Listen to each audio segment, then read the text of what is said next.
तर आज आहे गुरुवार 28 मे 2026. हाचं इंडियन एक्सप्रेस आहे आणि ह्या कॉर्नरला आणि असं खाली असे दोन छोटे छोटे आर्टिकल्स आहेत. याचं तसं पाहायला गेलं तर काही संबंध नाही. हे बायजूच आहे, एअरटेक कंपनी, ऑनलाईन एज्युकेशन. काय म्हटलेलं आहे की Byju's founder gets jail, rise and fall of एअरटेक फर्म.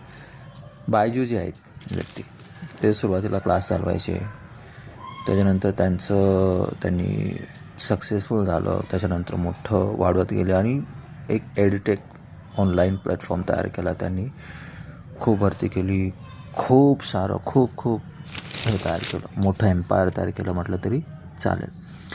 तर काय झालं की त्यांना आता सिंगापूरच्या जे कोर्ट आहे त्यांनी असं ऑर्डर दिले की त्यांना अरेस्ट करायची. तर काय सगळे घोटाळे वगैरे सगळे झाले, म्हणजे त्यांना पेमेंट करता आलं नाही वगैरे, आणि मग सगळं कॅस्केडिंग झालं आणि कोलॅप्स झालं त्यांचं बायजू.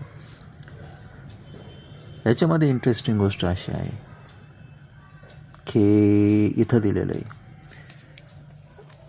स्टार्टअप त्यांनी जे तयार केलं होतं ते 2022 साली पीकला होतं. त्याचं व्हॅल्युएशन किती होतं तर 22 मिलियन.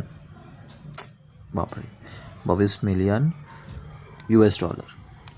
आत्ताही 0. हे झालं त्यांचं. त्याच्यानंतर इथं जे दुसरं आर्टिकल आहे, हे जे एक्सपर्ट आहे यांनी लिहिलेलं आहे राजीव कुमार यांनी. Not so NEET, why normalize score in computer test might not work as in JEE. आता जी आपलं नीटचा घोटाळा झालेला आहे, खूप लोक पकडले गेलेले आहेत, आता ते सगळं जगजाहीर झालेलं आहे. तर यांचं असं म्हणणं आहे की जे कॉम्प्युटराईज जे डिसाईड केलेले तर ते व्यवस्थित नाही वर्क होणार. ते JEEला चालू शकतं पण नीटसारख्या मोठ्या परीक्षेलाही नाही चालणार आहे. मुळात हे का तयार झालं, कारण नीटचे पेपर फुटले. हे का झालं, कारण की कॉम्पिटिशनच एवढी आहे आणि पर्सेंटेजला व्हॅल्यू आहे.